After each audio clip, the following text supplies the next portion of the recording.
vocês são pessoas que têm coragem. Porque, para começar, para você ser vegetariano num mundo que não é, você precisa ser muito corajoso. Você tem que ter peito.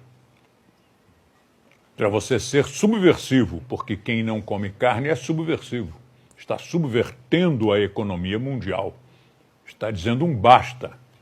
Não é só o aspecto humanitário no tratamento com os animais, não é só o aspecto da saúde que a melhor alimentação proporciona, não é só o aspecto ambientalista.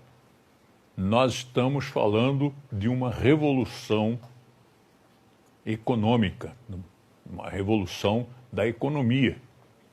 Porque hoje, se você prestar atenção, a economia gira muitíssimo em torno da exploração dos animais, da tortura durante a vida e depois o abate cruel para vender suas carnes mortas a pessoas que estão iludidas, que estão manipuladas pela propaganda e que pensam que precisam de carnes para sobreviver. Tem aquelas que dizem, não, não é por isso não, é porque eu gosto mesmo de comer carne. Não gosta, porque se gostasse comeria um bife cru e não come. Você precisa dos temperos. Você põe lá no fogo e põe tempero na coisa. Sem tempero você não come. A carne não é boa para o paladar. Aliás, os únicos alimentos que o ser humano instintivamente escolheria, se você pusesse todos os tipos de alimentos, cereais, legumes, verduras, carnes, todos os tipos de carnes e frutas, o único tipo que o ser humano instintivamente vai lá e pega para comer no estado em que está são as frutas. Qualquer outro precisa ser processado através do cozimento, através de temperos, enfim. Todos os outros alimentos precisam ser desnaturados para que nós consigamos comer, para que nós tenhamos prazer de comer.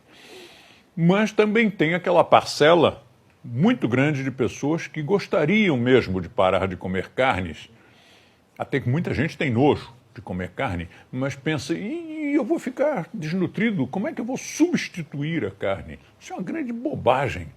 O que é ruim não se substitui. O que é ruim, nós eliminamos e já é lucro.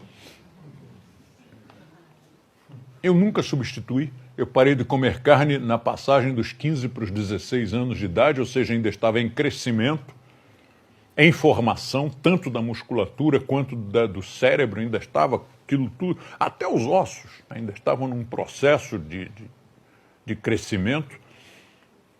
E nunca me fez falta alguma. Agora, você imagina se um adolescente de 16 anos vai se preocupar em substituir.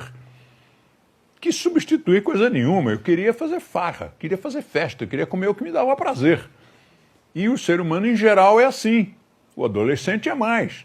Mas com todas as idades, você escolhe a comida, não é porque ela tem uma determinada cota de proteínas ou de sais minerais. Você escolhe a comida porque ela lhe atrai, ela é gostosa, né? Você gosta de comer aquilo. Você acha que alguém toma milkshake de chocolate porque aquilo tem uma alta dose, uma alta proporção deste ou daquele nutriente? Não é. Você toma milkshake de chocolate porque aquilo te dá prazer e ponto final.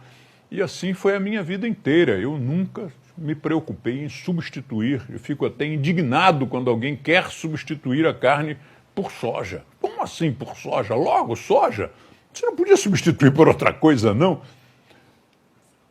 E quando eu adotei a Jaya, minha Weimaraner, que é um cão de grande porte, e resolvi praticar com ela essa experiência maravilhosa, porque um colega nosso havia dito que ele tinha 2 cachorrinhas e as 2 nunca comeram carne nem ração de carne. E eu gostei da ideia.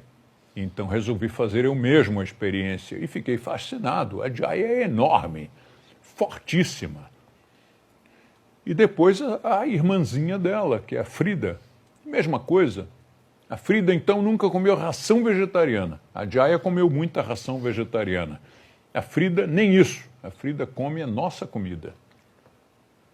E também de uma vivacidade que é uma peste. Isto, para mim, foi totalmente revolucionário. Eu me lembro de que, antes de ter a Jaya, muitos anos antes, eu dizia que, tá bem, se o animal for carnívoro, precisa de carne, mas o ser humano não. Tinha aquele estudo da dentição, enfim, todas as características que o ser humano tem do animal não carnívoro. Biologicamente, não fomos construídos para comer carnes. E eu dizia, mas o animal carnívoro, tudo bem. E aí descobri que não. O canídeo é estruturalmente carnívoro. Os dentes, a saliva, o tamanho do intestino, tudo nele é de um carnívoro. E consegue viver muito bem, desenvolver sua inteligência, sua musculatura sem carnes. Isto foi genial. Porque agora nós podemos dizer, não só o ser humano pode viver sem carne, mas até um carnívoro pode viver sem carnes. E um dia contei ao meu médico, que adora cachorros, dei o livrinho, né? E ele olhou e disse, vegetarianas? Pois é. Já estava esperando uma bronca, né? Oh, mas eu faça isso com este animal. E ele virou e disse, ela é vegetariana? Muito bom, ela vai viver mais. Amei aquilo, porque antigamente os médicos eram muito tacanhos, os do meu tempo. E quantos médicos da minha juventude me disseram que eu não podia ser vegetariano. E eu dizia a ele, por que eu não posso? Eu morro? Se eu morro, por que eu estou vivo?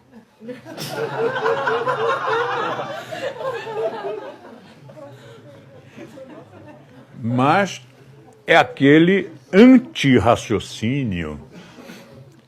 E eu fico feliz de ver que as novas gerações, e veja bem, novas gerações a que eu me refiro, são médicos de 40 ou 50 anos de idade. Essas novas gerações já estão muito mais instruídas, porque aí é uma questão de instrução mesmo. Estão muito mais instruídos e sabem que a alimentação sem carnes é a ideal para todos nós. Então, nós precisamos de muita coragem, muito peito para enfrentar a estrutura econômica do mundo, as pressões das pessoas e fincar pé e fazer aquilo que nós queremos e não aquilo que querem que nós façamos. Para isso precisa coragem. Assim como a alimentação, o estilo de vida que nós adotamos. Nós temos uma vida completamente diferente. Não tão diferente que as pessoas notem. Não, ninguém percebe. Se você trabalhar numa empresa, se você for um desportista, ninguém percebe nada. Só notam que você está mais em forma que as outras pessoas, que você no trabalho você produz mais, que no esporte você é melhor. Mas fora isso, ninguém diz assim, fulano é meio esquisito. Não é. Você pratica um mimetismo maravilhoso, porque na nossa alimentação, por exemplo, nós comemos qualquer coisa. Você pode ir para um bandejão de uma universidade e come com todo mundo lá, ninguém percebe nada. Eu adotei essa alimentação no colégio interno, depois servi exército na tropa e nunca deu problema nenhum.